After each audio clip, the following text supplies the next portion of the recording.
The year is 1993. Mortal Kombat is one of the most popular video games. The sequel releases in April. A United States Senate hearing will be held in December, leading to the creation of the ESRB rating system. During this year, the game's popularity is unavoidable, and where there's popularity, corporations will try to profit. In September 1993, the world was introduced to the worst Mortal Kombat experience, Mortal Kombat on the Game Boy. They made not one, not two, but 3 different Game Boy ports of Mortal Kombat games. Keep in mind that they are taking a game that is meant to run on this, and they're trying to put it on this. Here's a quote about the release of the game. The launch of Mortal Kombat for home consoles by Acclaim Entertainment was one of the largest video game launches of all time. The game released on SNES, Genesis, Game Boy, and Game Gear on September 13th, 1993, a date dubbed Mortal Monday. As you can imagine, the transition from 32-bit in-color graphics to 8-bit black and white graphics was not smooth. It's harder to run a game on a half-pound brick than it is to run it on a 280-pound behemoth. But I'm gonna play all 3 of these games, start to finish, right here, right now. Starting with...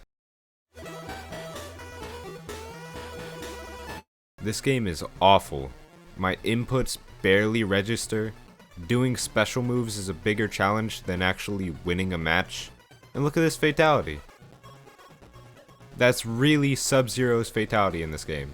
That's really it. The game says finishing move right there. Oh, and you thought all the ninja characters looked the same in the arcade? Try telling them apart now. Check out the stages. What is this, a PNG?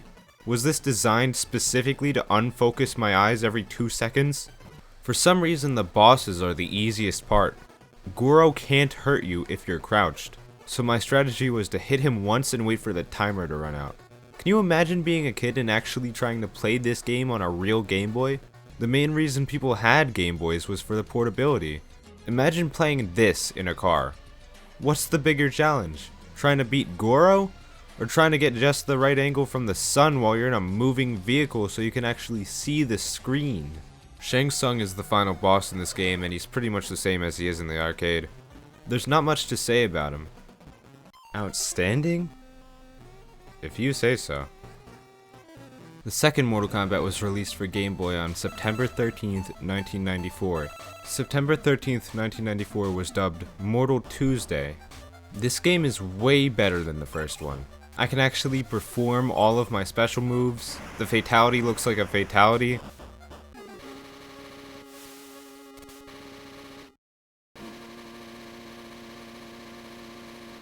And there's even stage fatalities.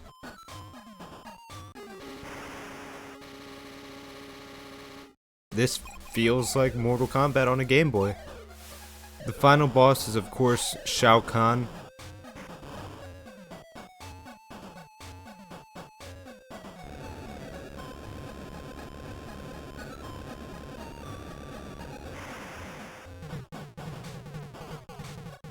Now that I've turned the boss of this game into gray doo-doo bricks, it's time for the final game. Mortal Kombat 3 released for the Game Boy on October 13th, 1995.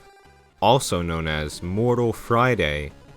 Personally, I think I'm gonna lose my mortal mind. Of course I chose to play on Master. You know, to get the full Mortal Kombat 3 Game Boy Edition experience. After how fun Mortal Kombat 2 for the Game Boy was, I was excited for this.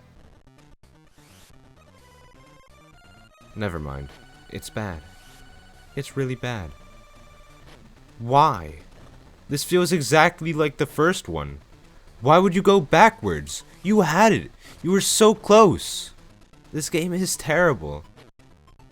I mean, at least I can do my special moves in this game. As much as this game gets wrong, which is a lot, at least the fatalities are recognizable.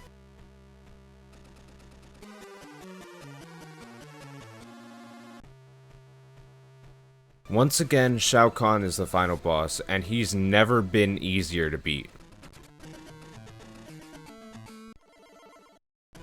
There it is. I beat it. I finally beat all 3 of them. I'm free.